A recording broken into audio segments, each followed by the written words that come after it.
kajian kita, informasi kepada jamaah bahwa kajian-kajian kita ini ditayangkan juga di medsos, yaitu seperti di Facebook, YouTube.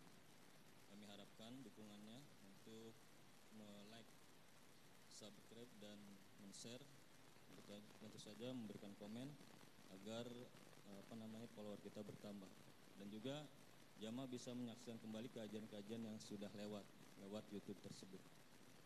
Baik, untuk 1 jam ke depan, mari kita fokuskan pikiran kita untuk mendengarkan kajian kitab Safinatun Najah yang akan disampaikan oleh Bapak Ustadz Ahmad Zarkasi LC. Dan yang memegang buku bisa dilihat di halaman 5 di pojokan kanan atas tentang Mujibatul Ghusli kalau nggak salah, tentang sesuatu yang mewajibkan mandi.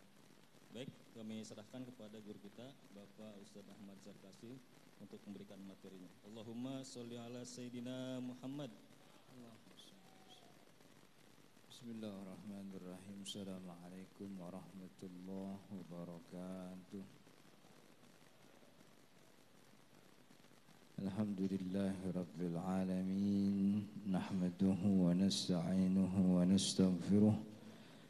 Allahumma salli wa sallim wa barik ala sayyidina Muhammadin, amma ba'du.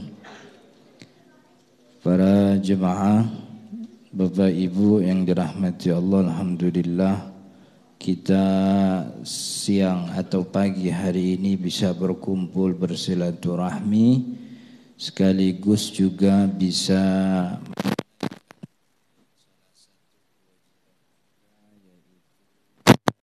sholat subuh berjamaah, kemudian lanjut dengan ta'lim. Mudah-mudahan kita berharap kepada Allah, mudah-mudahan apa yang kita pelajari jadi ilmu yang bermanfaat, sekaligus jadi tambahan amal ibadah kita di akhirat. Amin ya rabbal alamin. Para jemaah Bapak Ibu yang dirahmati Allah, kita sampai pada fasal mujibatil ghusli, ya. Fasal yang mewajibkan mandi janabah. Qala al-musannifu rahimahullahu ta'ala wa nafa'ana bihi wa bi'ulumihi fid dharain, amin ya rabbal alamin. Faslun mujibatil ghusli sittatun. Ilajul hasyafati fil farji wa khurujul maniyyi wal haidhi ay wal haid wan nifasu wal wiladatu wal mautu. Ay mujibatil ghusli sittatun, hal-hal yang mewajibkan kita mandi janabah. Jadi hal yang membuat kita wajib mandi. Jadi bahasa sederhananya ini adalah penyebab hadas besar yang mewajibkan kita mandi. Mandinya namanya wajib karena mandinya hukumnya wajib, orang nyebutnya mandi wajib. Ada yang nyebutnya mandi junub karena untuk mengangkat janabah, mengangkat orang hadas besar. Ada yang nyebutnya mandi janabah, ada yang nyebutnya mandi besar. Saya nggak tahu tuh mandi besar tuh apa tuh, apa namanya? Berarti ada mandi kecil tuh. Gitu. Mandi intinya kewajiban mandi. Apa yang membuat orang wajib mandi? Artinya dia berhadas besar. Yang pertama, ilajul hasyafati fil farji, memasukkan kemaluan. Sebenarnya bukan kemaluan. Hasyafa itu bahasa yang benarnya itu pala kemaluan. Yang kalau disunat itu anak nongol tuh, itu hasyafah namanya. Jadi memasukkan hasyafah, atau kalau yang kagak punya hasyafah, seukuran hasyafah ke kemaluan lawan jenisnya. Artinya kekemaluan orang lain, baik itu kemaluan manusia atau kemaluan binatang. Baik itu kemaluan depan atau kemaluan belakang. Maka orang ini berhadas besar, wajib mandi janabah. Gitu. Walaupun enggak keluar air mani, ada laki bini nyampur, masuk itu hasyafahnya tapi enggak keluar air mani, wajib mandi janabah karena dia telah berhadas besar. Dan ini juga jadi standar apa yang disebut hadduz zina, had hukuman bagi orang yang berzina. Jadi dikatakan berzina ini ya standarnya ini, ilajul hasyafah fil farji, masuknya kemaluan seukuran hasyafah, seukuran hasyafah fil farji kepada kemaluan, itu namanya zina. Itu wajib dihukum. Kalau dalam syariat Islam namanya hadduz zina, itu dicambuk 100 kali.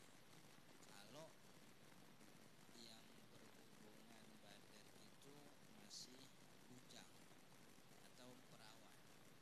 Tapi kalau yang berhubungan badan adalah muhsan, muhsan itu orang yang udah nikah, laki-laki udah punya bini atau udah pernah menikah berzina, itu hukumannya di. Tapi zina ini Bapak Ibu yang dirahmati Allah tidak boleh dijalankan hukumannya oleh orang sipil, orang biasa nggak boleh. Yang berhak menjalankan hudud adalah amir atau hakim, dalam hal ini pengadilan.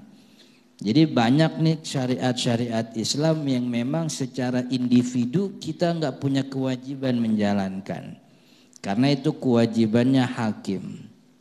Persis kayak amil zakat. Amil zakat itu kewajibannya pemimpin. Jadi kalau ada satu negara komunitas muslim banyak potensi zakatnya ada, nggak ada amilnya, yang dosa bukan orang muslimnya, yang dosa pemimpinnya di situ. Maka dalam syariat Islam fikih ngatur juga bahwa kita ini kudu punya pemimpin. Jadi kan ada 5 tema besar ilmu fikih. Ini kita baru tema yang pertama nih. Pertama ubudiyah. Ini tema besar fikih ada 5. Yang pertama ubudiyah. Ini yang lagi kita bahas nih, masalah toharoh, entar sholat, puasa, zakat. Nih masalah ubudiyah. Hubungan vertikal hamba kepada Allah. Ini diajarin di ilmu fikih itu. Diajarin hukum taklifnya apa, diajarin bagaimana hukum wad'i. Jadi kan ada hukum taklif itu wajib, sunnah, haram, mubah, makruh. Ente wajib begini, ente sunnah begini, itu namanya taklif. Tapi selain at-taklif, Allah juga nurunin namanya hukum wad'i. Apa hukum wad'i? Bahasa Indonesianya hukum wad'i itu apa? Juklak, tahu gak juklak? Petunjuk pelaksanaan. Aqimus sholah, kata Allah, orang muslim wajib sholat. Allah nurunin bagaimana juklak sholatnya. Jadi ada yang namanya syarat, gitu. Jadi syaratnya sholat harus nutup aurat, harus ngadep kiblat, begitu. Itu namanya hukum wad'i. Orang muslim wajib zakat. Allah juga nurunin juklaknya, hukum wad'inya diturunin bahwa harta yang wajib zakatnya yang begini. Nanti zakatnya kalau udah lewat 1 haul nilainya sekian dan seterusnya. Itu namanya. Jadi hukum ubudiyah yang pertama. Tema besar fikih ada 5. Pertama ubudiyah. Yang kedua ada namanya al-ahwal asy-syakhsiyah. Kalau bahasa kitab namanya munakahat. Kalau bahasa orang hukum, hukum perdata. Apa nih di dalam hukum perdata? Ada pernikahan, ada perceraian, termasuk hukum warisan, diajarin sama ilmu fikih. Bagaimana hukum nikah, laki-laki sama perempuan nikah akadnya gimana biar sah. Kalau akadnya begini boleh apa enggak. Kalau si perempuan enggak punya orang tua diajarin. Ini diajarin fikih ngatur semuanya tuh. Ilmu fikih ngatur semuanya. Jadi munakahan termasuk waris. Nah, itu hukum perdata. Termasuk bagaimana kewajiban suami kepada istri, orang tua kepada anak diajarin tuh. Tema yang ketiga yang dibahas ilmu fikih adalah muamalat. Muamalat ini sesama manusia. Makanya konsep muamalat, falsafahnya muamalat sama falsafahnya ibadah beda. Jadi temanya ini punya falsafah yang beda-beda. Kalau falsafahnya ubudiyah, itu apa kata Tuhan. Allah bilang begitu, begitu dikerjain. Allah bilang sholat subuh 2 rakaat dikerjain. Emang yang namanya ibadah apa kata Allah aja. Tapi kalau muamalat, konsepnya falsafah muamalat tuh apa namanya kalau bahasa kerennya win-win solution begitu. Apa namanya tuh qada'u hawaijin nas. Muamalat disyariatkan untuk memenuhi kebutuhan manusia dalam kesehariannya. Makanya syariat muamalat mah kagak banyak. Yang penting orang yang bertransaksi tidak boleh ada yang saling merugikan, kan begitu. Syariat Islam mesennya cuma satu, jangan ada ribanya. Karena di dalam riba ada kezaliman, kalau di dalam riba nanti juga ada maisir. Kalau enggak ada ribanya terserah. Mau jual beli kredit boleh, mau kontan boleh. Duitnya dulu barang belakangan silahkan. Barangnya duluan duitnya ngutang juga boleh. Yang penting hajat kita terpenuhi. Maka kalau orang hukumin masalah muamalat pakai standar ibadah susah. Jadinya haram semua. Karena falsafahnya beda. Kan gitu. Jadi ini dibahas nih ilmu fikih. Kemudian yang keempat apa? Al-ahkam as-sultaniyah. Nah, ini yang keempat. Baru nih ada masalah kepemimpinan. Fikih ngatur gimana sebuah komunitas muslim milih pemimpinnya. Kalau dalam kitab Imam Al-Mawardi, ada ulama Syafi'i namanya Imam Al-Mawardi, punya kitab Ahkam As-Sultaniyah. Selain punya kitab Ahkam Sultaniyah, beliau punya kitab Al-Hawi Al-Kabir. Itu di dalam Ahkam Sultaniyah, orang muslim punya pemimpin ada 3 caranya. Pertama wilayatul ahdi. Yang pertama pakai sistem monarki. Jadi raja sebelumnya nunjuk siapa yang jadi raja selanjutnya, yang jadi pemimpin di negara-negara kerajaan begitu. Atau yang kedua pakai sistem ahlul halli wal aqdi. Sistemnya ahlul halli wal aqdi itu di antara orang-orang muslim yang pinter-pinternya dipilih. Yang pinter-pinter dipilih mewakili kaumnya. Kalau ibarat kita sekarang anggota dewan. Jadi suaranya itu diwakilkan oleh ahlul halli wal aqdi, yang sebahagian ulama nyebut modelnya tuh kayak anggota dewan. DPR tuh ahlul halli wal aqdi. Begitu. Tapi kata sebagian ulama ahlul halli wal aqdi itu bukan DPR. Karena DPR sekarang kagak mewakili rakyat sepenuhnya. Udah gitu orang DPR tuh kagak ada yang ngerti hukum rupanya. Kan ya, jadi anggota dewan kan mau bikin hukum, mau bikin aturan. Dia kagak ngerti hukum. Yang dia ngerti lobinya kencengan mana, kan begitu. Yang kenceng lobinya yang kita lolosin, kan ya. Emang dari dulu syariat Islam kagak dilembagakan, masalahnya apa coba? Ya di situ masalahnya.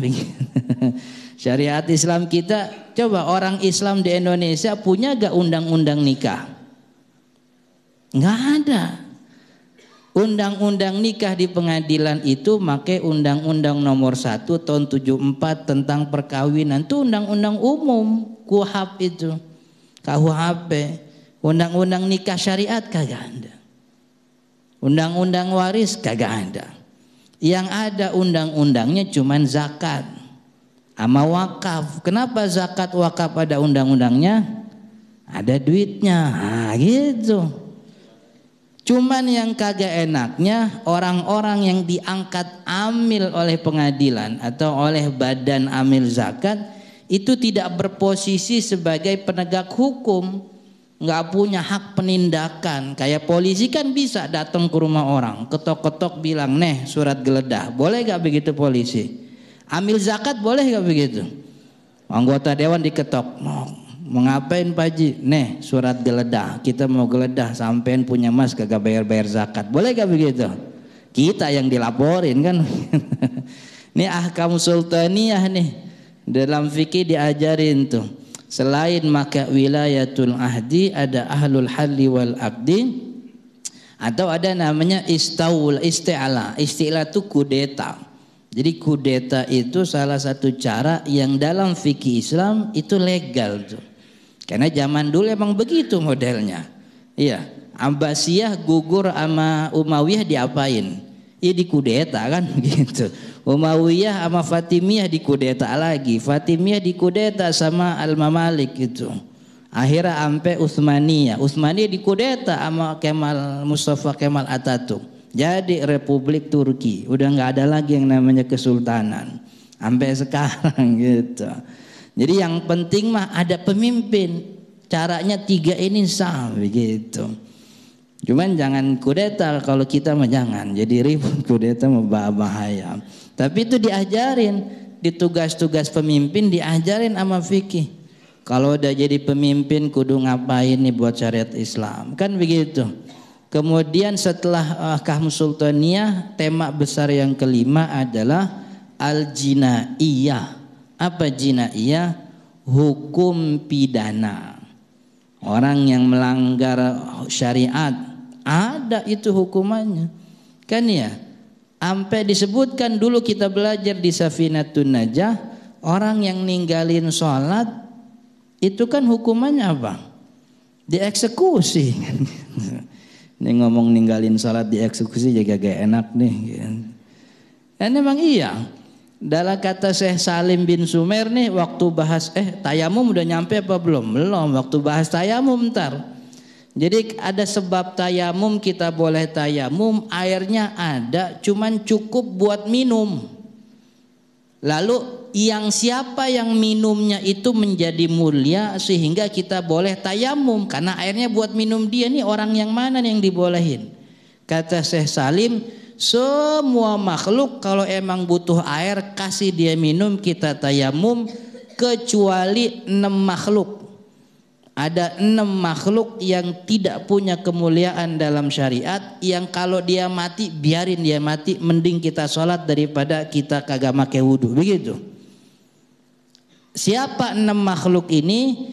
Yang pertama khinzir, babi. Jadi kalau kita lagi di jalanan, air cukup buat wudhu, ngelihat babi kehausan, mana yang dimenangin tuh? Tayamum aja air buat babi, apa kita wudhu nih pakai air? Kita wudhu, biarin babi. Babi enggak punya kehormatan, kepemilikannya tidak sah dalam syariat. Lagi naik motor, iseng ada babi pinggir jalan, kita tabrak, enggak ada, kena ganti rugi kagak tuh. Karena babi tidak punya kepemilikan. Cuman kalau di Indonesia ada itu kepemilikan babi, jangan main tabrak-tabrakan gitu. Tapi dalam syariat dia nggak punya kehormatan. Ada babi. Yang kedua al-kalbul akur, kalbul akur, anjing gila, anjing kerok, tuh anjing kerok gitu. Jadi bawaannya mau mangsa orang aja. Kalau anjing piaraan mah enggak. Kalau anjing piaraan itu al-kalbul ma'luf, ay al-kalbul mu'allam, punya kehormatan, kepemilikannya sah. Artinya itu kalau ada orang punya anjing, anjing nurut, anjing diajarin, dibunuh sama orang, dimatiin, itu yang bunuh bisa dituntut ganti rugi, sah dalam syariat Islam. Yang ketiga yang kagak punya kehormatan, babi, anjing gila. Yang ketiga siapa? Tarikus sholat, orang yang ninggalin sholat kagak punya kehormatan itu. Tapi dia masih yakin sholat, masih yakin wajib sholat, tetap hukumannya kan dieksekusi. Kalau dia yakin sholat wajib tapi kagak ngerjain, hukumannya dieksekusi haddan sebagai hukuman. Tapi kalau dia ninggalin sholat karena nggak yakin sholat wajib, dieksekusi murtaddan, dieksekusi karena dia murtad, gitu. Emang begitu hukum. Cuman nggak bisa kita yang jalanin hakim, gitu. Jadi kudu ada perangkatnya. Tarikus sholat. Di kitab Fathul Mu'in kan begitu. Diminta tobat dulu. Diminta tobat berapa hari? Idealnya 3 hari. Mau ditambahin boleh. Kan begitu. Kalau diminta tobat kagak juga tobat, qutila haddan, dieksekusi haddan sebagai hukuman. Masih muslim, nanti wafatnya dikuburin di pemakaman muslim, disolatin, pokoknya orang muslim lah begitu. Tapi kalau dia kagak sholat sebab kagak yakin sholat wajib, itu maklum minad-dini bidururah, itu kutila murtaddan, dieksekusi karena dia murtad. Begitu. Itu nggak punya itu kemuliaan orang kagak sholat, gitu. Jadi wudhu kita lebih utama di sisi Allah dibanding hidupnya orang yang ninggalin sholat. Ini ngomong kayak gini nih kudu hati-hati sekarang. Dikatain ada HAM kan begitu. Ini juga HAM ini, hak asasi makhluk. Nah, ini 6 orang ini 6 makhluk tidak punya hak asasi sama sekali. Kenapa?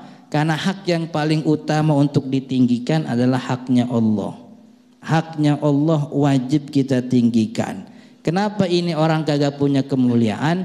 Ada hak Allah yang diabaikan. Apa hak Allah? Ya sholat. Begitu. Kemudian yang keempat siapa? Zani muhson.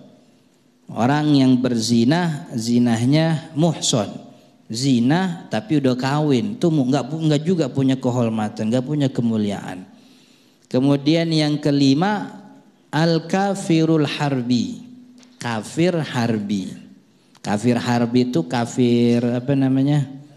Ya kafir kerok begitu, yang bawaannya ngajak ribut mulu gitu. Tuh kalau ketemu kafir harbi masuk kampung sini pegang sunatin tuh enak tuh gitu tuh. Itu namanya kafir harbi. Yang keenam al-murtad, orang yang keluar dari agama Allah. Murtadnya dengan sesuatu yang meyakinkan. Artinya ucapannya ucapan yang meyakinkan, kalau perbuatan yang meyakinkan.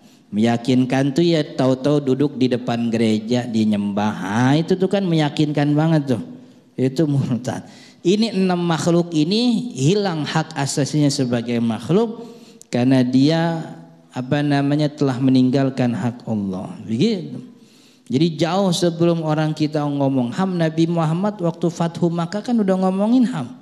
Inna dima'akum haramun alaikum wa amwalakum haramun alaikum.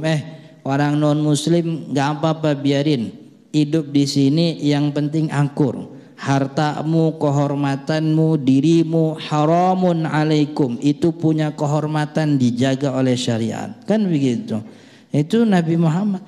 Cuman di atas HAM ada hak Allah yang kita punya kewajiban jaga. Begitu. Jangan HAM tapi hak Allahnya nggak dijaga. Begitu. Jadi ya pokoknya begitu. Sampai mana tuh tadi, ailajul hasyafah, masuknya kemaluan ke kemaluan perempuan, itu juga standar zina. Tapi zina ini Bapak Ibu yang dirahmati Allah, ini kan zina sesuatu yang dalam syariat untuk orang dihukum tuh butuh saksi, dan saksinya 4 orang. Dan 4 orang ini kudu melihat itu, melihatnya pakai mata sendiri, hasyafahnya tuh beneran masuk ke kemaluan perempuan. Itu iya emang susah. Makanya sejarahnya kagak pernah ada orang dihukum oleh Nabi Muhammad gara-gara dilaporkan perzinahan, nggak ada. Ya Nabi saya lapor ono zina, nggak pernah ada. Kenapa sedemikian sulit syaratnya? Supaya jangan ada orang gampang buka aib orang lain tuh, maksudnya begitu. Syaratnya kudu 4 orang, 4 orangnya ngelihat lagi, dan ngelihatnya tuh beneran ngelihat. Kalau kata orang kampung ditempo begitu, tempo, tahu ditempo gitu. Iya gitu. Iya begitu beneran dilihat itu. Itu makanya dalam syariat Islam ada 2 kali kan, Nabi Muhammad 2 kali hukum orang zina. Pertama ada namanya ma'is, laki-laki. Yang kedua ada perempuan tuh yang datang kepada Nabi Muhammad lagi hamil ngaku zina, kan begitu. Kata Nabi Muhammad ntar sampai lahir. Cuman 2, dan dua-duanya ini kagak dilaporin, tapi make ikror, make pengakuan. Makanya dalam syariat Islam iqrar itu juga bisa jadi standar hukum syariat. Jadi dia ngaku, nggak ada laporannya. Dan pengakuannya pun dientar-entarin sama Nabi Muhammad. Perempuan yang datang, ya Rasulullah ini zina itu. Ya Rasul saya zina, ini perempuan. Kagak kalau bahasa kita kagak dieroin sama Nabi Muhammad. Apa tuh dieroin tuh? Pokoknya Nabi Muhammad pura-pura budak begitu. Lagi gila kali ini perempuan gitu. Berkali-kali dia ngomong, akhirnya kata Nabi Muhammad, ente bener zina. Iya ya Rasul. Dan Rasul kagak pernah nanya zinanya sama siapa, kagak dikulik-kulik begitu, nggak kayak wartawan kita gitu. Enggak, zina bener. Jangan-jangan ente gila, enggak ya Rasul saya sadar. Jangan-jangan ente lupa, enggak Rasul saya sadar.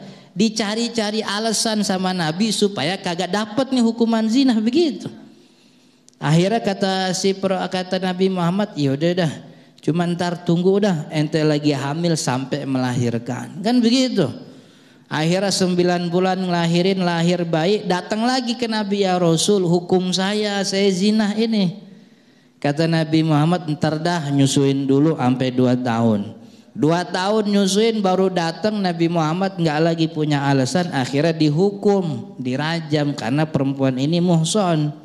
Dirajam akhirnya. Itu bukan gara-gara dilaporin, tapi di pengakuan, make pengakuan, make ikrar.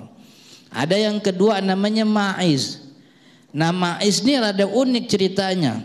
Jadi kalau kita lihat cerita ma'iz ini, di samping ma'iz ini ada temennya namanya Hazal bin Ri'ab al-Aslami. Makanya ceritanya ini masyhur. Kalau cari hadis ini, hadisnya cari hadis Hazal. Jadi Hazal ini yang ojok-ojok Ma'iz supaya ngaku depan Nabi. Padahal Ma'iz kagak mau ngaku, bukan kagak mau ngaku, takut sebenarnya ngaku. Jadi lagi di pojokan masjid dia bilang, gue celaka nih. Ngomong sama Hazal, emang kenapa? Gue zina kemarin. Wah, Hazal langsung, waduh, lu lapor cepetan dah sama Nabi, dah lapor dah. Ntar kalau kagak lapor Nabi tahu sendiri, Jibril ngasih tahu urusannya berapa. Kata Hazal begitu. So tahu ini Hazal, padahal Nabi kagak begitu. Hazal ngojok-ngojokin. Aduh gimana ya kalau ke Nabi, aneh masih khawatir. Udah ke Abu Bakar dulu dah. Akhirnya diojok-ojokin sama Hazal, datang ke Abu Bakar. Apa kata Sayyidina Abu Bakar? Tub ilallahi wastatir. Taubat kepada Allah, udah tup-tupin, jangan omong-omongin lagi itu zina. Begitu. Kagak dihukum rajam tuh. Kata Sayyidina Abu Bakar, tub ilallah, bertobat kepada Allah, summastatir, udah tutupin ini aib, jangan dibuka-buka lagi, jangan diomongin lagi. Cuman Hazal kagak puas.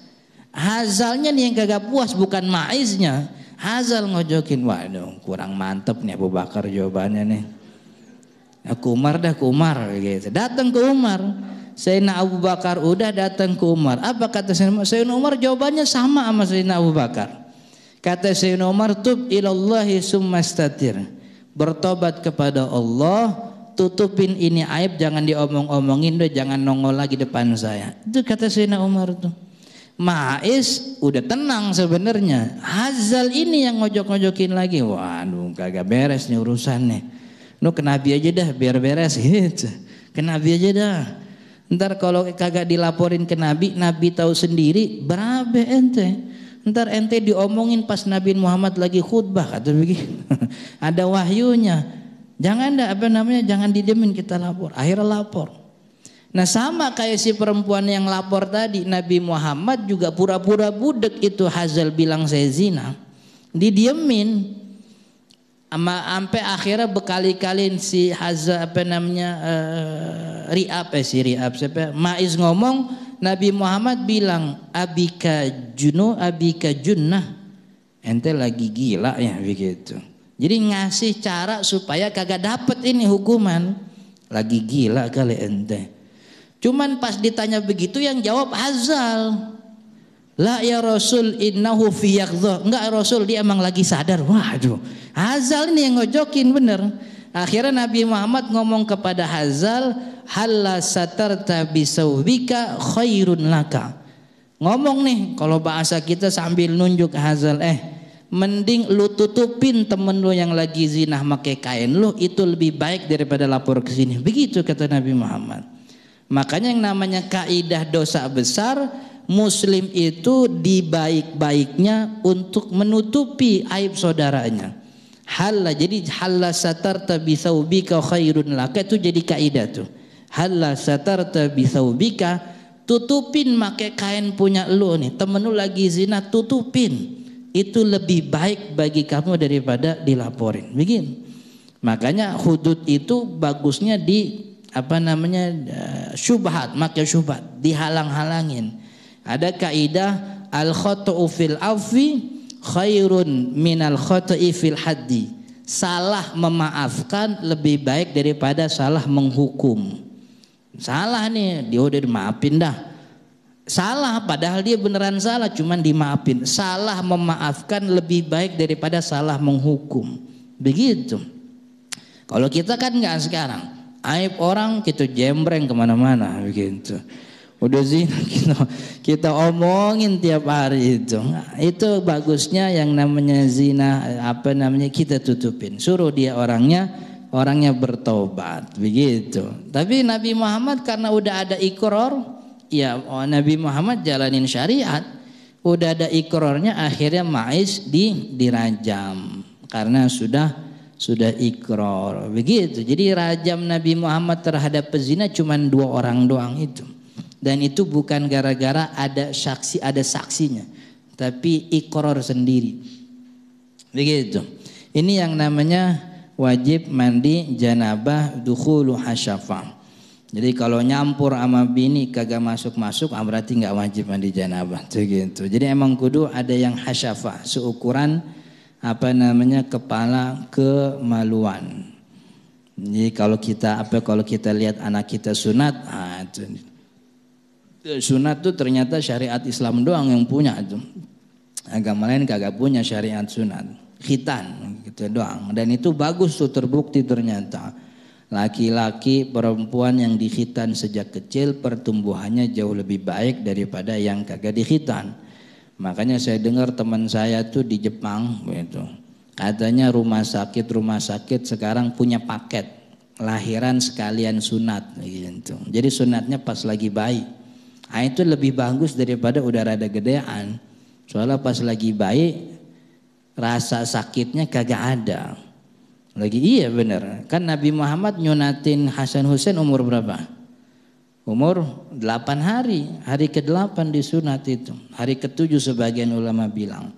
Jadi kalau ada orang hari ke-7, hari ke-8 disunat, habis itu tanya dah, tong sakit apa kagak tong? Kagak bakal jawab sakit dia. Beneran? Coba lah.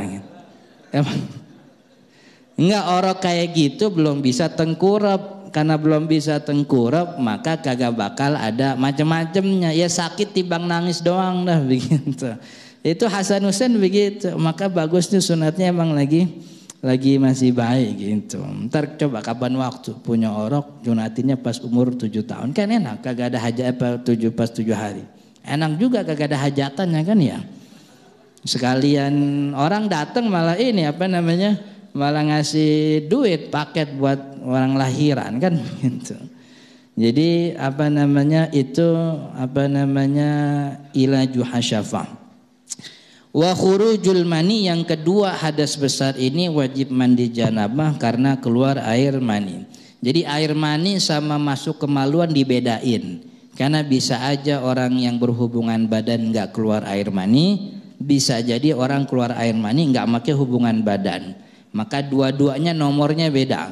Biar punya sebab sendiri-sendiri. Orang yang apa namanya keluar air mani wajib mandi. Ini apa nih? Wah, 5:30 udah syuruk sekarang. Oh iya, sekarang subuh jam 4:30. Jadi apa namanya keluar air mani dengan apapun itu, baik itu dengan dalam keadaan tidur atau dalam keadaan sadar, baik karena berhubungan badan atau sebab apapun, yang penting keluar air mani wajib mandi janabah. Lalu apa itu nih dibedain? Apa bedanya? Kan dari kemaluan laki ada namanya air mani, ada madhi, ada wadi. Beda. Kalau air mani punya 3. I'lam anna lil mani thalathu khawas. Ada 3 ciri air mani. Yang pertama lahu raihatul ajini wa tal'i mada muradban. Yang pertama dari aromanya. Aromanya ini air mani kalau dia dalam keadaan apa namanya kering seperti lagi dalam keadaan basah, raihnya baunya seperti bau ajin. Ajin itu adonan roti. Fa idza jaffa, kalau dia kering, asbahat raihatuhu raihatul bayd. Kalau dia kering, baunya seperti bau putih telur. Putih telur yang udah rada busuk, nah, itu seperti bau apa namanya air mani ketika kering. Kalau basah kayak adonan roti, kalau kering seperti telur, putih telur yang sudah busuk. Yang kedua, nih cirinya nih. Yang kedua at-tadafuku, keluarnya secara memancar. Bahasa kitanya muncrat. Itu air mani. Kemudian yang ketiga at-talazzuzu bi khurujihi, adanya rasa nikmat ketika keluar, itu air mani. Nah, dalam kitab Kifayatul Akhyar satu lagi ada tambahannya al-futuru ba'aqibal khuruj. Ada rasa al-futur. Al-futur itu rasa apa? Lemes. Jadi habis keluar tuh rasanya lemes, mau bangun susah, begitu. Itu namanya ciri air mani. Maka kalau 3 ini terpenuhi atau salah satunya ketahuan, air mani. Beda sama wadi. Kalau wadi itu maun apa namanya airnya air keruh. Wadi itu air keruh, encer, keluar setelah buang air kecil, itu namanya wadi. Itu biasanya orang ada rada penyakit, ada punya penyakit, ada keluar wadi, entah karena umur atau emang punya penyakit. Tapi kalau madhi itu air encer, warnanya keputihan, begitu. Yakhruju muqaddaman lil mani, dia keluar biasanya sebagai pelumas untuk air mani. Jadi sebelum air mani, madhi dulu keluar. Atau madhi juga bisa keluar sebab orang berfantasi. Nah, itu namanya madhi. Madhi, wadi, mani. Semuanya najis kecuali air mani. Air mani suci. Itu apa namanya yang kedua. Kemudian yang ketiga wal haidu, yaitu haid yang menyebabkan mandi janabah. Haid perempuan. Ini laki-laki juga kudu tahu haid itu paling sebentar sehari semalam. Jadi kalau ada perempuan keluar darah cuman sejam doang, itu bukan haid. Jadi minimal sehari semalam. Ini laki-laki juga kudu tahu nih. Karena kan ntar punya bini perempuan, takutnya bini nanya, kita udah tahu. Kalau belum punya bini kan kita punya saudara perempuan kan ya. Kalau nggak punya saudara perempuan kan ibu kita perempuan. Takutnya dia nanya begitu. Tong lu habis ngaji di Masjid Taufikur Rahman, tahu gak air haid berapa hari? Ntar ditanya tuh. Kalaupun ibu kita udah kagak ada, kan tetangga kita ada yang perempuan, kan ya? Takutnya dia nanya. Kalaupun tetangga kagak ada, kan kasir Indomaret juga perempuan itu biasanya tuh. Takutnya dia nanya kan gitu. Pulang dari masjid masih pakai peci, abang dari masjid habis ngaji ya? Iya. Ini saya darah keluar terus-terusan, bagaimana hukumnya? Gitu, takutnya nanya begitu. Jadi perempuan haid ada yang namanya mutahayyirah, ada yang namanya mumayyizah. Mumayyizah itu perempuan yang udah apal darah haidnya. Itu namanya mumayyizah. Biasanya ini udah pengalaman begitu. Ada yang namanya mutahayyirah. Mutahayyirah itu perempuan yang baru pertama haid, atau yang haid siklusnya berubah gara-gara dia sakit baru sembuh atau mengkonsumsi obat-obatan. Nah, mutahayyirah ini sering bingung sama darah haidnya. Maka orang-orang yang mutahayyirah nentuin haidnya itu pakai jumlah hari. Hari minimal haid sehari semalam. Artinya kalau darahnya keluar cuman sedikit, 1 jam doang, keluar di kira-kira jam 10 pagi. Nanti jam 12 diperiksa lagi, ternyata kagak keluar. Oh, berarti bukan haid. Haid minimal sehari semalam. Kalau biasanya haid adalah berapa hari? Biasanya 6-7 hari biasanya. Maksimal haid 15 hari.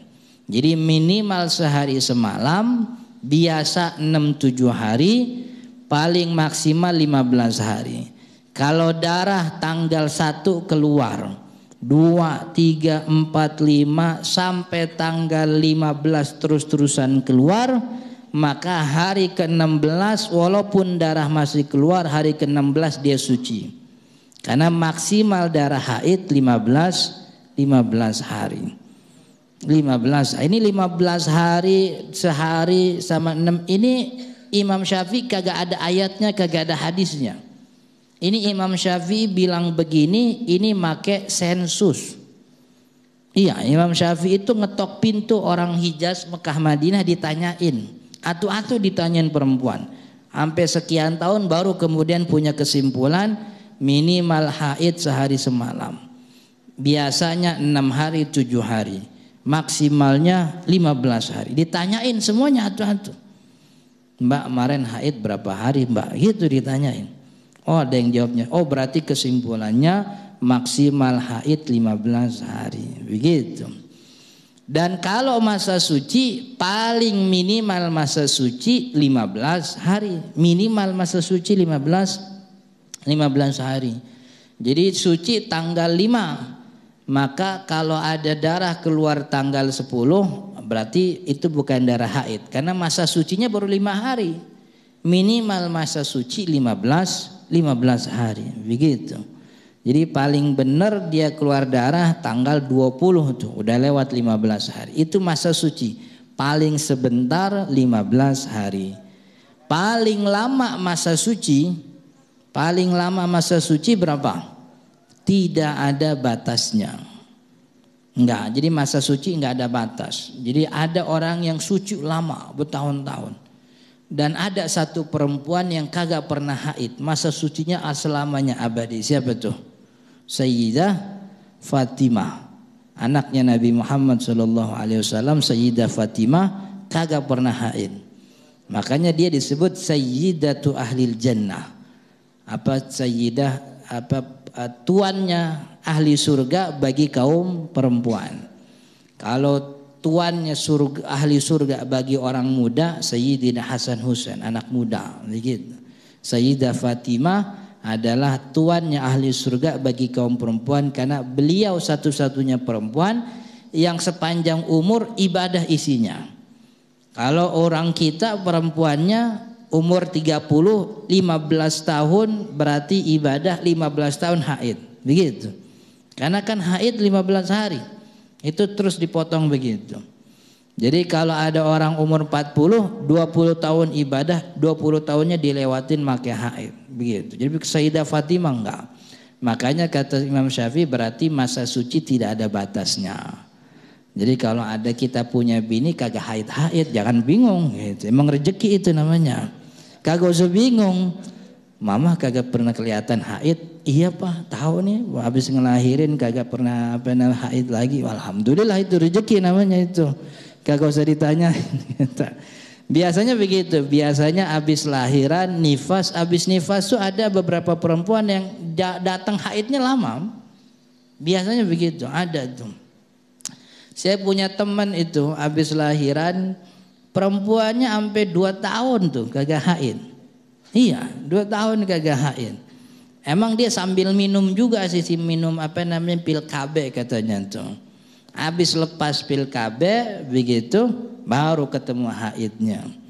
Ada yang begitu emang. Jadi kagak usah heran. Kemudian yang keempat wan nifas, yaitu nifas. Nifas itu adalah damul khariju akiba faraghi rahimil mar'ah. Darah yang keluar setelah kosongnya rahim perempuan daripada kehamilan. Walau alaqatan au mudghatan, walaupun yang keluar bentuknya masih alaqah segumpal darah, au mudghatan atau segumpal daging. Jadi baik itu aborsi, bukan aborsi namanya, kuret begitu ya, keguguran di dalam kandungan dikuret, keluarnya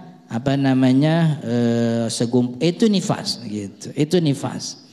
Jadi nifas berapa lama Ustaz? Nifas paling sebentar itu majjah atau majjah. Majjah itu artinya 1 kali dorongan doang. Orok keluar, habis keluar orok darahnya keluar, udah begitu doang. Ada perempuan yang begitu. Sebentar, paling sebentar itu darah nifas majjah, 1 kali dorongan. Biasanya nifas 40 hari. Jadi abis ngelahirin kita nungguin bini kita darahnya gak berhenti ini gitu. Biasanya sih 40 hari.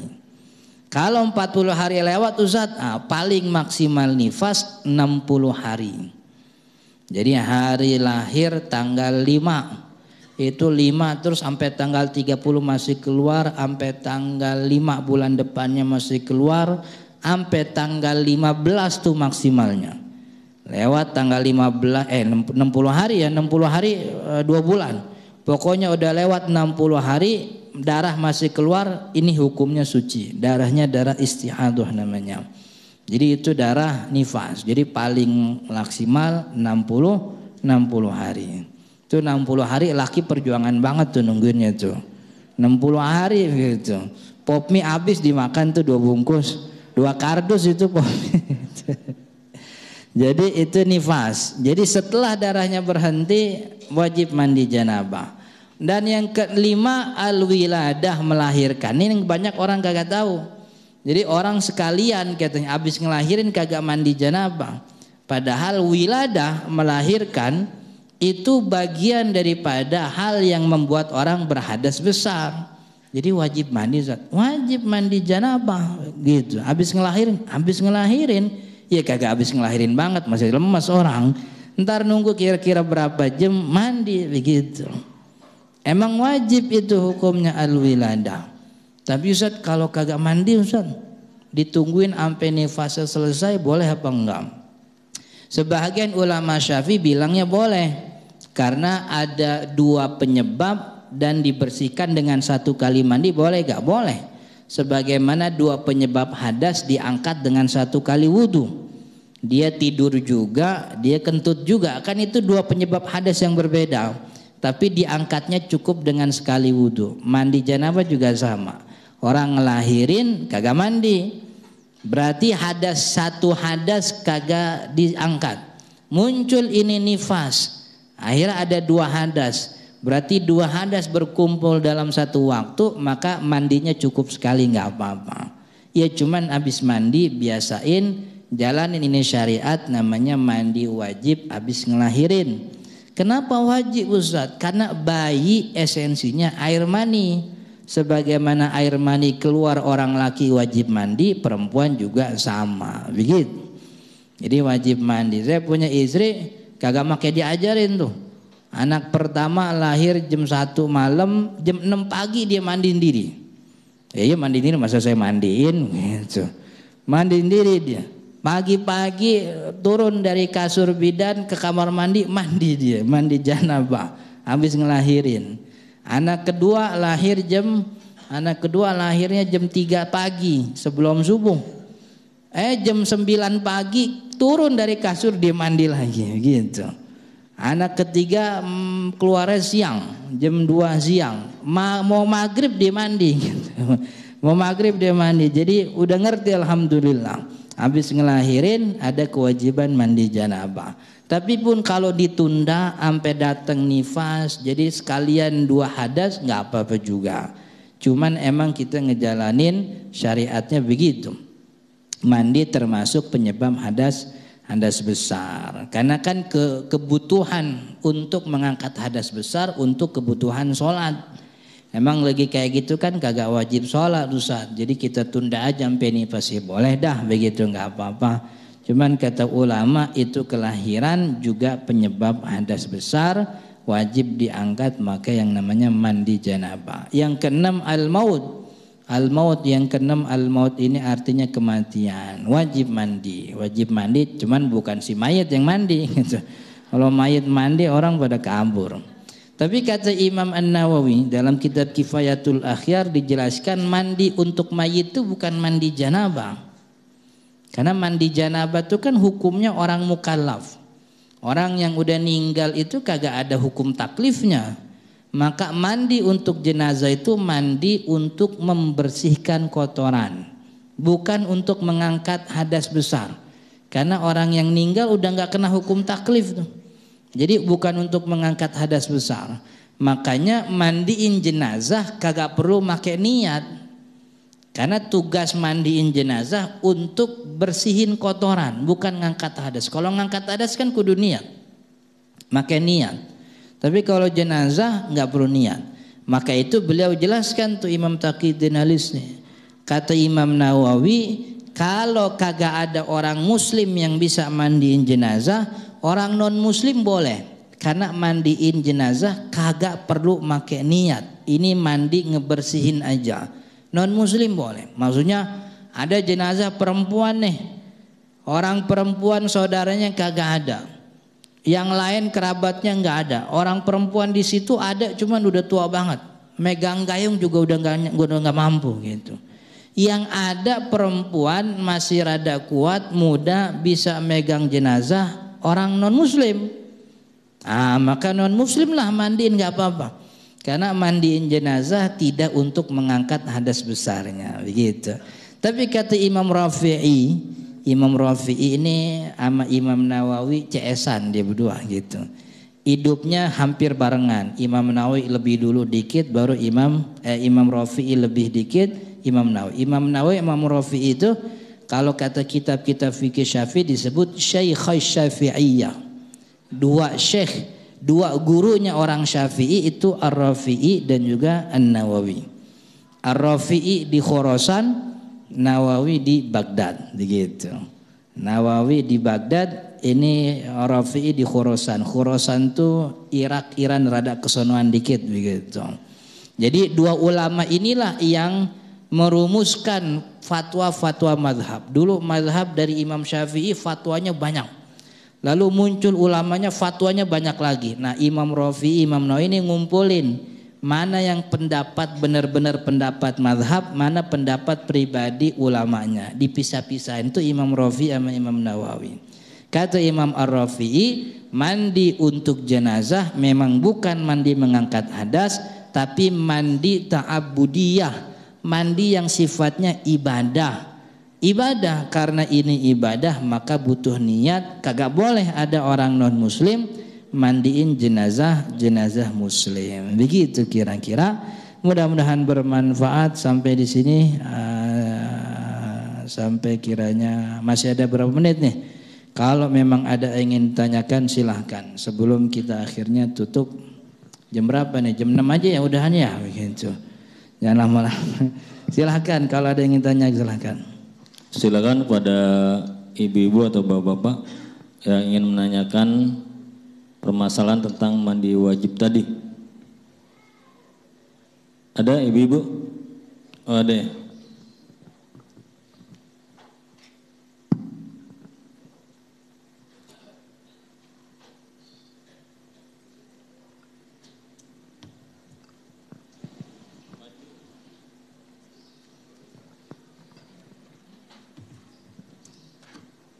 Assalamualaikum warahmatullahi wabarakatuh. Yang ingin saya tanyakan adalah masalah mengenai haid. Yang pertama, biasanya perempuan itu kan haid 7 hari ya. Terus memang ini sudah kebiasaan. Biasanya pas hari keempat itu haidnya berhenti selama 1 hari. Terus besoknya keluar lagi haidnya. Apakah dalam 1 hari ini kita harus mandi? Terus yang kedua adalah yang masalah nifas. Masalah nifas biasanya kalau orang yang melahirkan di sesar itu darahnya karena sudah keluar banyak ya, sedikit jadinya. Jadi sebentar. Apakah memang kita harus nunggu 40 hari atau bagaimana? Ya, terima kasih. Wassalamualaikum warahmatullahi wabarakatuh. Assalamualaikum warahmatullahi wabarakatuh. Pertama soal berhenti. Kan tadi disebut ada perempuan mutahayyirah, ada perempuan mumayyizah. Perempuan mumayyizah itu perempuan yang udah ngerti jalur siklus haidnya sendiri. Warna darahnya juga dia hafal. Itu namanya mumayyizah. Kalau dia mumayyizah, ada 1 hari darahnya berhenti dan dia tahu memang model haid dia begitu. Model haid dia begitu. Maka dia termasuk orang yang mumayyizah, dia yakin bahwa ini masih masa haid. Jadi nggak perlu mandi karena darahnya akan karena kewajiban mandi itu kewajiban berhentinya haid. Haid itu ya darah itu, masih ada kemungkinan darah, ya nggak usah mandi dulu, tunggu sampai benar-benar suci. Karena dia mumayyizah, mumayyizah tuh ngerti. Beda sama orang mutahayyirah.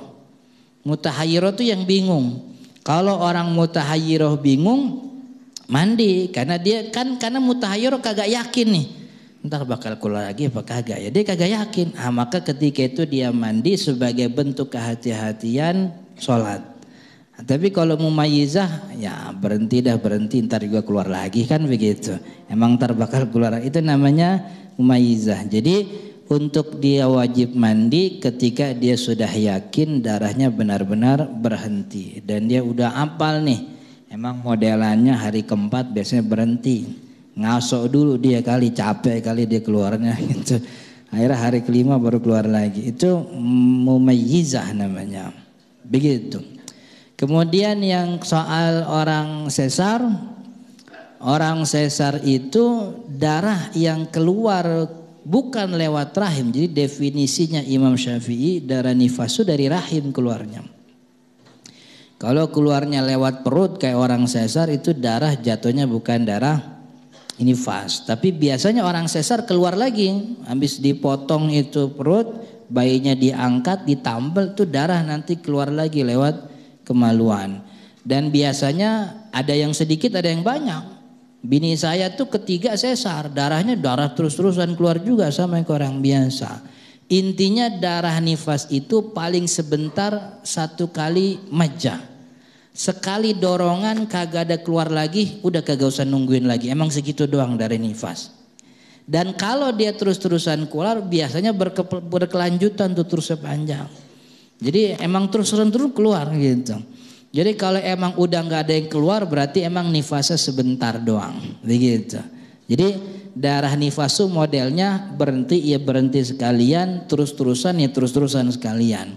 Jadi kalau ada orang habis sesar darahnya keluar, sekali keluar berhenti nggak keluar lagi, ya berarti emang darah nifasnya sudah selesai. Maka wajib mandi janabah untuk 2 hadas, yaitu ngelahirin dan juga nifas. Begitu Ibu.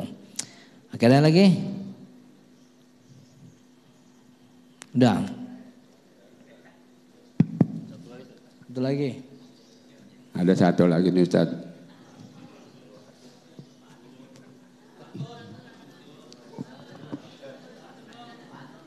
Pohon jati, pohon kenanga,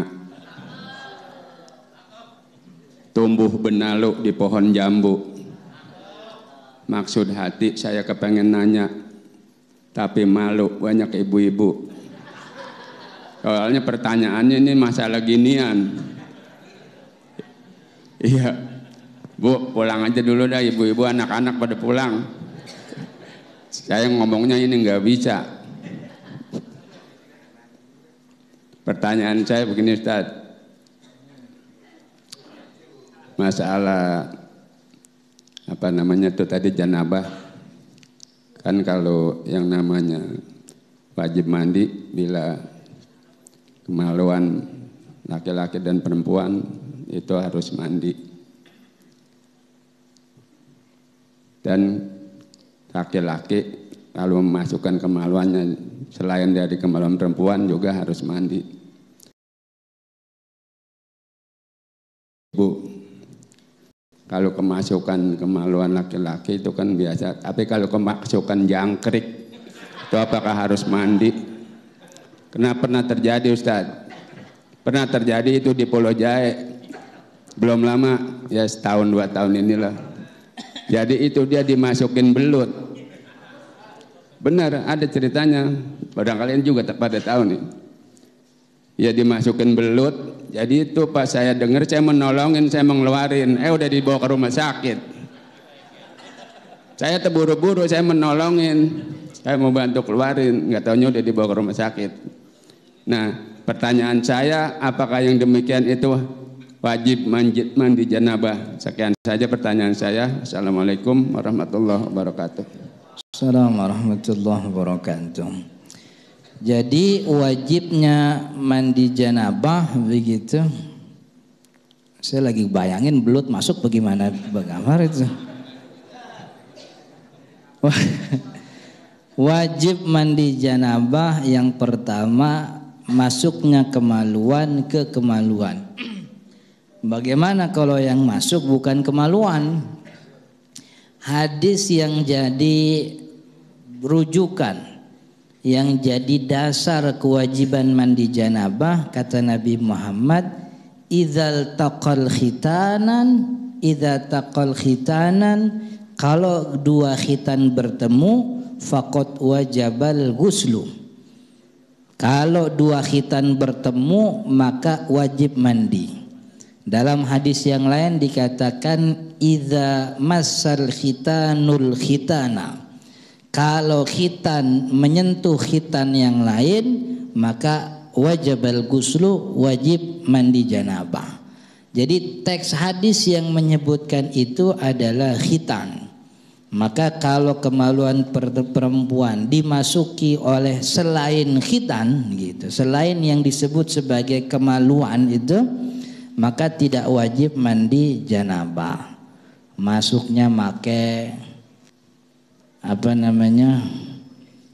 jangkrik. Jadi nggak wajib mandi janabah, nggak wajib tidak dikatakan berhadas besar. Ini kata Imam Nawawi, wa yajibu aidan al-ghuslu 'ala al-mar'ati bi ayyi dzakarin dakhala fi farjiha hatta dzakaril bahimah. Jadi wajib ini mandi bagi perempuan ketika ada kemaluan laki-laki, kemaluan yang masuk ke dalam kemaluannya, hatta dzakaril bahimah, termasuk kemaluan hewan. Jadi kalau bukan kemaluan, kalau bukan khitan, tidak wajib mandi janabah begitu. Oke? Sudah ya, insya Allah kita lanjut. Mudah-mudahan kita semua diberi kesehatan oleh Allah, dipanjangkan umurnya, digampangkan rezekinya, dimudahkan segala urusannya. Yang sakit Allah sembuhin, yang susah Allah kasih jalan keluar, yang kurang Allah cukupin. Al-Fatihah. A'udzu billahi minasyaitonir rajim. Bismillahirrahmanirrahim. Alhamdulillahirabbil alamin, arrahmanir rahim, maliki yaumiddin. Iyyaka na'budu wa iyyaka nasta'in. Ihdinas siratal mustaqim, siratal ladzina an'amta 'alaihim ghairil maghdubi 'alaihim waladdallin. Amin. Allahumma shalli 'ala sayyidina Muhammad wa 'ala ali sayyidina Muhammad. Allahumma ighfir lana dhunubana wa liwalidina warhamhum kama rabbawna shighara. Allahumma anfa'na bima 'allamtana wa 'allimna ma yanfa'una warzuqna ilman nafi'an warzuqna fahman sahihan fid din ya rabbal alamin. Allahumma ja'al jam'ana hadha jam'an marhuma waj'al tafarruqana min ba'da hadha tafarruqan ma'suma. Wa sallallahu ala sayyidina Muhammadin wa ala alihi wa sahbihi wasallam. Walhamdulillahi rabbil alamin. Assalamualaikum warahmatullahi wabarakatuh. Waalaikumsalam warahmatullahi wabarakatuh. Informasi infak pada pagi hari ini sebesar